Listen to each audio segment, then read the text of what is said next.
My name is Kate Sample. I am a clinician and an editor at Pessy Publishing. And I'm both honored and sad to be here today with two wonderful experts on grief. Um, First and foremost, David Kessler, a prolific leader in the field of grief, author, speaker, longtime Pessy family member. Thank you, David, for being here. And also Andrea Dorn, who is a clinician, speaker, author, and newer Pessy family member that we're thrilled to have. Thank you both for being here. A little background information, we put this together in about 24 hours. We knew that we needed to have some kind of discussion, some kind of thoughtful conversation about the school shooting that occurred earlier this week in Texas, and we couldn't not do anything. So I especially thank the both of you for being here so quickly and arranging things so that we could be here and have this conversation. I know that our audience really appreciates it. David, I kind of want to start with you. Given your history, both personally and professionally, how has this most recent, which is sad to say, this most recent tragedy, affected you? Thank you. And thank you for putting this together so quickly. There's an old saying I remember from the hospital world that when there's a code blue, the first thing to do is check your own pulse. And so that's sort of my motto that, immediately when this happened, as some people know, I have a career that came out of a tragedy of a shooting in my childhood.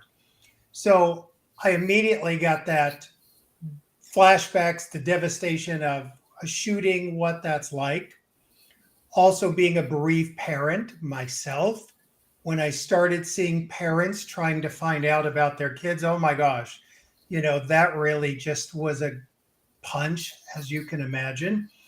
And I thought about that. And then I went to something I use with clients a lot is that was then, this is now.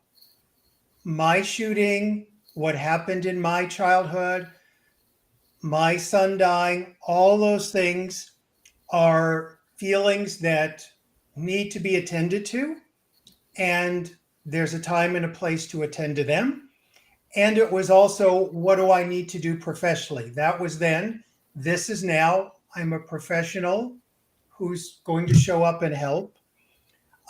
So it didn't even start like that day. It started the middle of the night.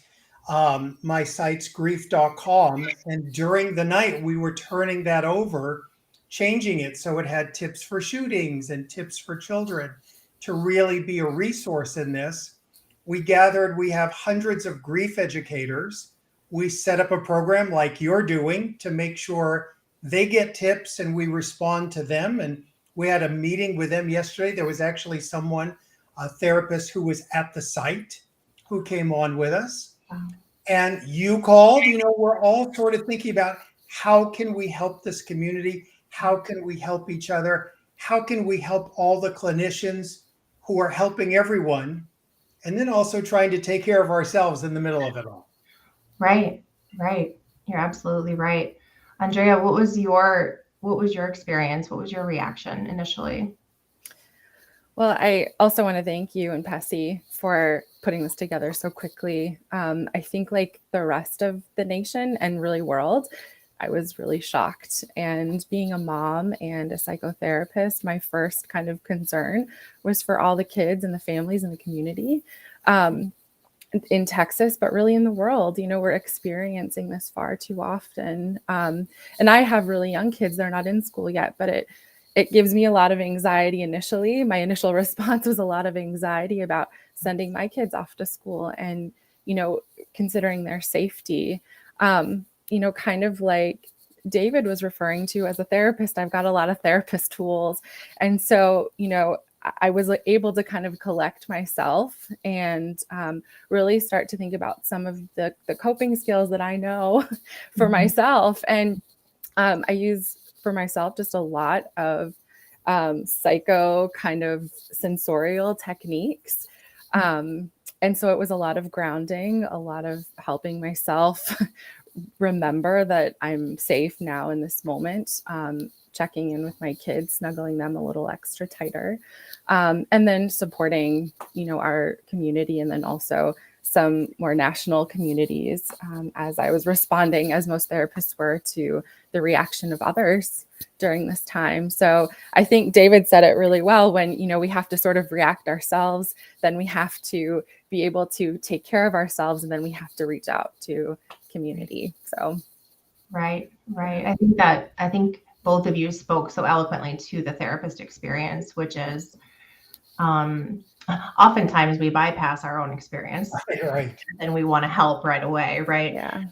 But I love that both of you said I had to check in with myself first. You have to experience those feelings of anger and frustration and sadness and devastation. And it unfortunately, this has become all too common. This kind of violence, and particularly within a school with very young children. David, I'm really curious. I know you were on the front lines of Sandy Hook when that occurred. It's horrendous that we're here again. What are your thoughts on what was helpful then, and would it be helpful now? Well, and I was privileged, saddened, so sorry to be talking to some of those parents after it happened at Sandy Hook, and I wasn't like right there at the school, so I don't want to give anyone that impression. But it's so overwhelming for a community. It's really hard to prepare for any of this. And it's interesting. I saw that yesterday. So many clinicians reached out and said, I want to go. Can I just show up? Can I get there? Can I help? And I think it's actually interesting that we do a really good job. Like a lot of times, if I go to somewhere, it's on behalf of through the police department, because I think many times in mental health services, everyone's so overwhelmed in their day-to-day keeping up. It's hard to formulate, what if we have a tragedy and we're the affected ones? Right. How do we bring help in? So I think that's one of the lessons of like, how do we, if we need help, get outside help to be able to access us and come? Because the last thing you need is, just a lot of people showing up going, we can help. And everyone's like, well, this is us. This is our community. And communities want to help themselves. The second thing is there's that feeling in all of us, we've got to do something now. Mm-hmm. Grief has a long shadow. There's going to be, unfortunately, time, months, years to dive in and help people after this. It's one of our issues in grief. We like, let's get it all handled the first month. No, Right. There's no handling this the first month, Absolutely. Grief has a long shadow is a beautiful way to word that, because I think particularly within this field, as you mentioned, but then within at least the United States, the attention span is short. And there's a lot of reasons for that we probably don't need to go into. But I always wonder about after the cameras are gone, after this coverage is over and these families are trying to heal and trying to move forward, and this community, as you said, is trying to move forward.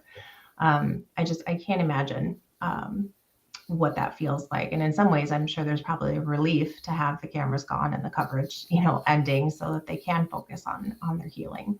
And just to give you an idea of sort of one of the things I find interesting with the cameras and all that is you'll often hear on the TV news report, that grief counselors have been sent in.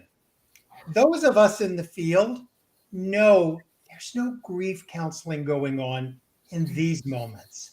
Right. This is getting kids to safety, getting people reconnected, the horrific process of identifying, delivering bad news. Grief counseling so much later.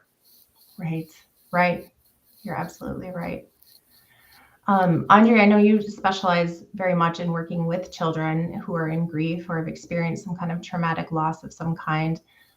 What do you suggest for families, caregivers, grown-ups in children's lives as just some starting place for starting to work through this? I think what's really important for caregivers, therapists, any kind of person that's supporting young children to remember is that we first have to care for ourselves before we can offer any sort of care or support to children. And really, in our caring for ourselves, we are caring for our children. So I think that's really number one, the first thing we need to think about. And self-care really comes down to taking care of our basic needs at the very least. And it comes down to allowing ourselves to experience some self-compassion. And self-compassion is simply treating yourself the way you would treat a dear friend. So if your dear friend was going through the same thing you were going through, how would you treat that person? And we can support the parents that we work with in talking to them and really prioritizing self-care and self-compassion. I also think it's really important for parents and caregivers and therapists to remember to be developmentally appropriately upfront, honest, and concrete with kids about what's going on. And again, as therapists and help in the helping profession, we can support parents in finding ways to do this. And then thirdly, I think reassuring safety and making sure that kids and families are able to kind of come back in even just the smallest ways to feeling a very like small semblance of safety and continuing to reassure our kids that they are safe is really important, especially after anything tragic happens. And that's important in the community itself, but also nationally and worldwide, because there's a lot of vicarious trauma that can occur from these really big events that happen. Yeah, absolutely. And I think even from a distance, I'm in Wisconsin currently, I'm nowhere near the site. And we're talking about collective grief, collective trauma, and it's palpable for everyone, who's frankly a human and has witnessed all of this. So I think you're right. I think focusing on our own wellness is first, because you can't show up for anyone else until you've shown up for yourself. Yeah, I agree. I think keeping things simple, putting one foot in front of the other, your basic needs. I mean, this is crisis mode, right? And as you said, David, the grief counseling, so to speak, hasn't even started yet. We're not even there yet, It's that fix-it society. We want to fix it. And we have to remember, when it comes to grief and trauma, it's not about fixing. It's about being. I want to pick up on something you said, Kate, about the collective trauma, the collective grief that's in the air. I want to add, for some, there's a lot of people out there who are really what I call practical grievers, practical feelers. And, we say to them, oh my gosh, I cried last night, or I was so angry about the shooting. And our practical friend goes, you didn't know those kids. What's the issue? Yep. And we have to remember, that's not a moment for an argument. That's a difference in style. That's, some of us are more affected, probably those of us in this profession. We're more in tune to, it doesn't have to be us for us to take it on and feel it and know what the pain in those faces mean. So I think, we all have to, when it comes to collective grief, if someone else doesn't feel it, our work is not to get them to feel it or vice versa. Right. It's just an interesting thing to think about. I'm really glad you said that, because even people in my own life are asking, why are you so affected by this? And I think the key to what you just said is that that's okay too. That there's room for everyone. There's no hierarchy of pain. This is not a contest or something to convince somebody of. So I'm really glad you shared that. That's wonderful. And if I could add to that, I think our responses to grief and to tragedy are just as vast as the tragedies and the losses that we experience. And so in our grief avoidant society, we often tend to judge others when they have any kind of expression of grief. So, just to kind of follow up on that, I think it's really important to sort of come back to ourselves and really assess, what the judgments are we're having about others who are or are not having the same experience that we're having. Right.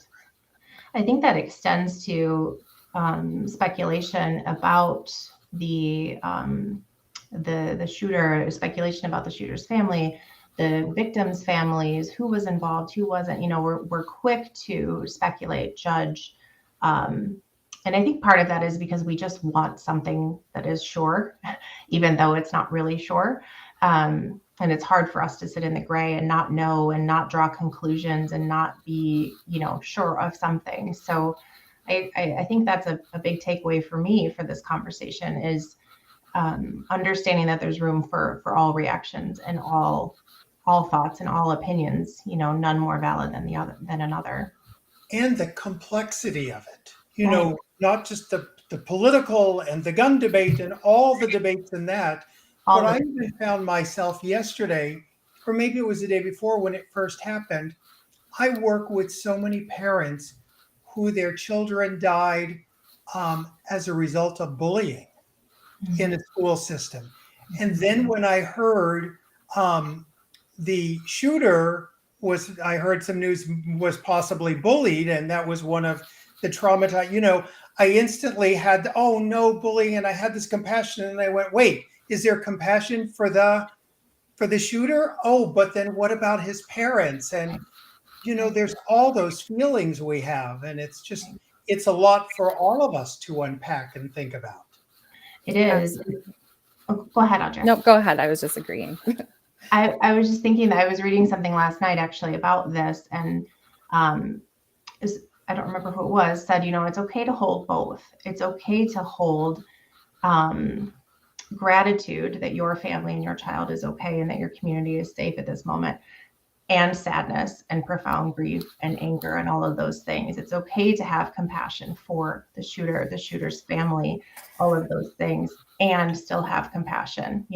Again, we come back to this like either or, we want to paint a picture of a monster, paint a picture of, in any situation. And again, finding that gray and realizing that there's room for both, I think is where I wish, nationally and collectively we could work on that, but especially in these kinds of situations. And then there's so many of us, I would think the majority of us, that have so many concerns about our mental health system, and we're such huge advocates for it, and we see the constraints of it, and the limitations every day, that we want a system that catches people and safeguards them before it gets here, and how frustrating that is. Yes. There's such a clear pattern. There's such clear data, right, about how we get to a point like this. And so much of that is about disconnect and, lack of nurturing. And there's all kinds of other pieces that play into this that we know as professionals in our field, like that's what we're trying to build. We're trying to build that connection. We're trying to build before it gets to this. Before, right. And there's so much we can do preventatively that, by no means can you prevent all acts of violence. That's not what I'm suggesting, but there's so much we can do within the field. And you're right. It's frustrating to see when, it's not getting the funding it needs, or it's not getting the support it needs, or whatever it may be. Yeah. I just also want to go back to also for clinicians who, I think we see so much of the world that's horrible. We see the burdens that people carry. And I think sometimes we overreact with our own children. I mean, I'm the first to admit, years ago when I would work in the hospital system, we would have a child come into the emergency department who was hit by a car on their bike and died. And I would come home and I would be like, bikes are going in the garage, I'm locking them up, don't ask any questions. I had to come to grips with those overreactions because of what we see. I mean, I talk about, I never get a headache, I only get a brain tumor, because we just see so much in the world that is real for us.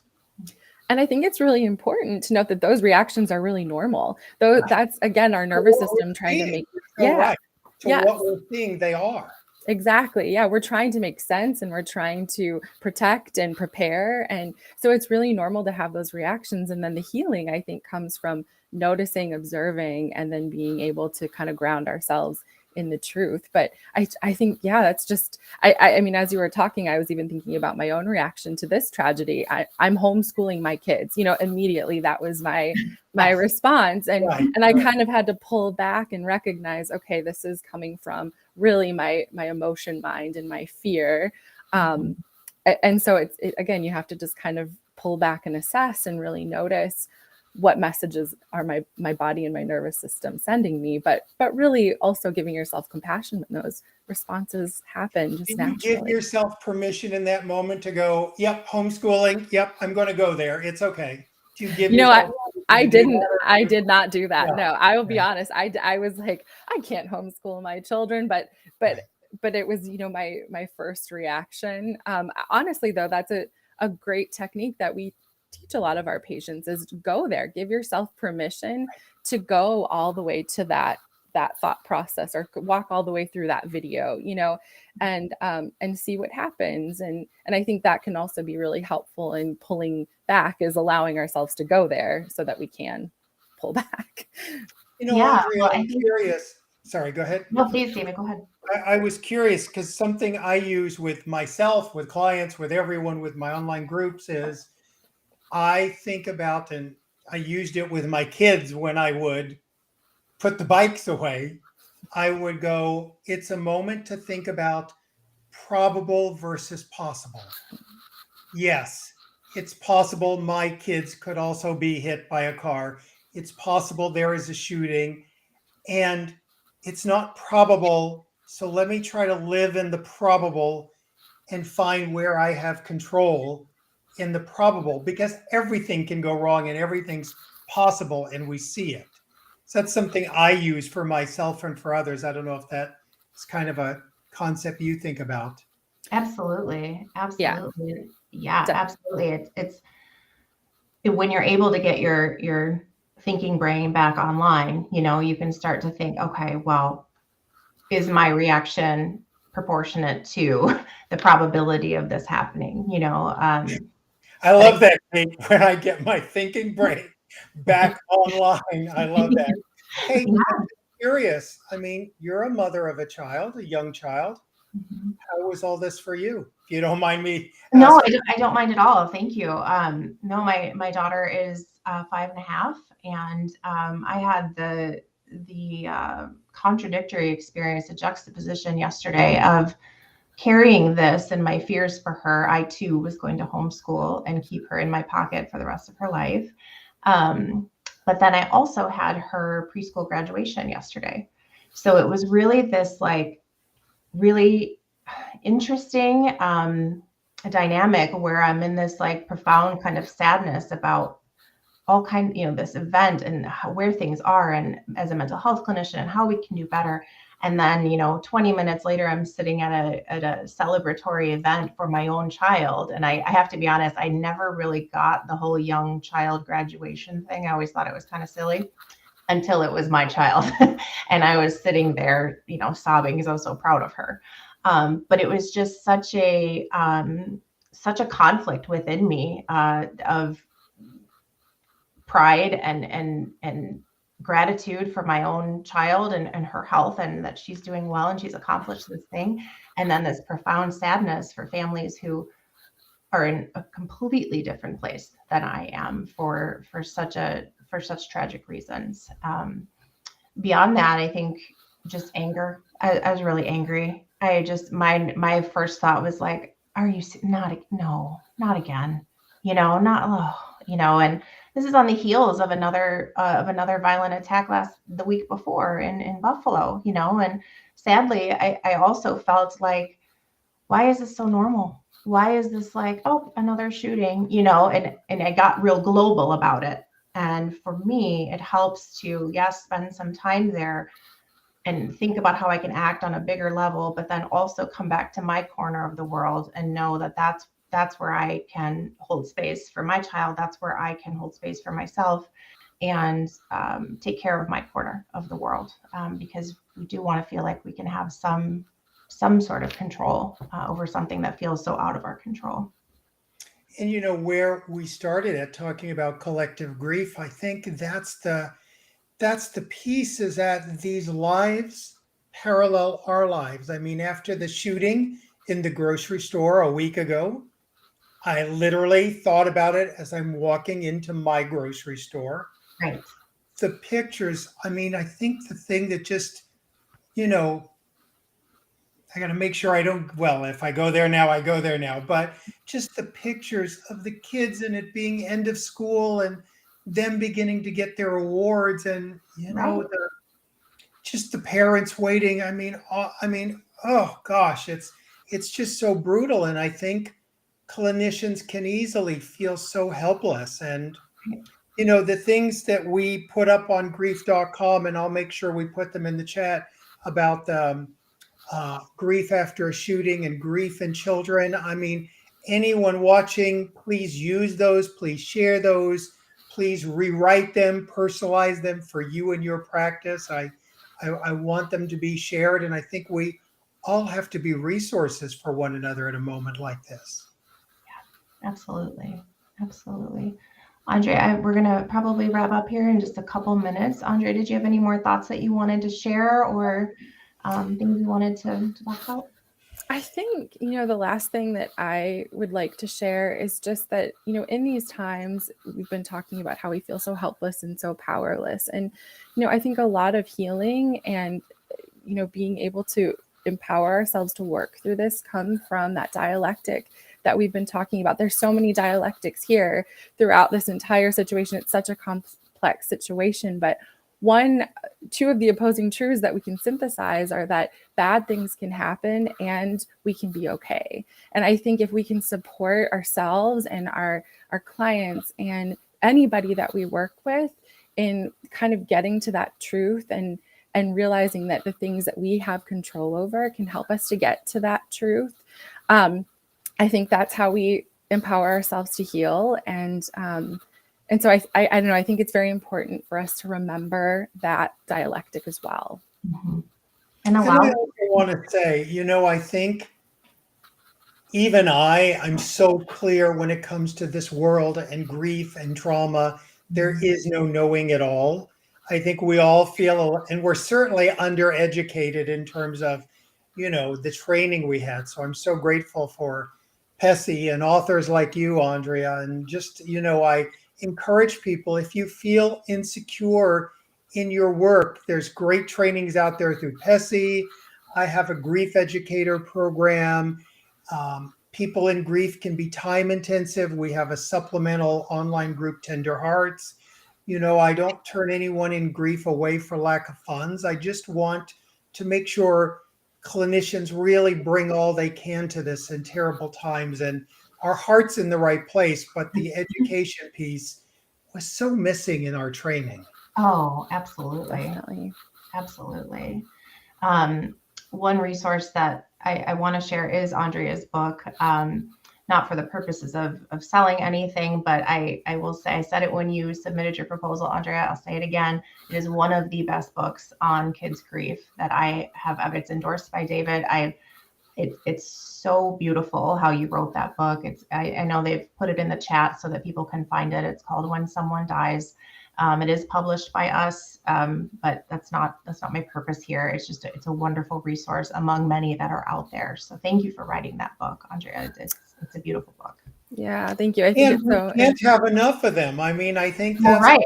It's like we can't keep the work that people are doing a secret. And I know none of us want to ever look like that's what this moment is about, but we do want clinicians to know there's wonderful resources out there like her books. Yes, absolutely. We struggled with it yesterday. We said, do we make sure it's in front of more people right now? Is that, and someone on our team just had a great thing. He's like, we don't sell, we don't create snake oil. Like this is what we do at Pessy. We make resources for people who are in pain. And Andrea's and David has trainings with us as well, and a card deck with us. these are all wonderful resources that are available that we want to make sure people have. This is when we need them. This is why we do this work. Right. So. Well, and I think I can attest, I work with a lot of different organizations, and I can attest to the fact that most organizations like PESI are just trying to help. I've seen PESI itself donate so many resources to families in need, so I think, again, it's just important for people to have access and to make these resources findable for the people who need them. I agree.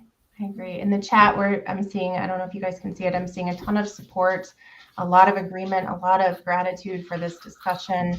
I want to thank you both again for being here. If it's all right with the two of you and the community watching, I'd like to just take a moment of silence to honor and respect the community in Texas, if that's all right. Thank you.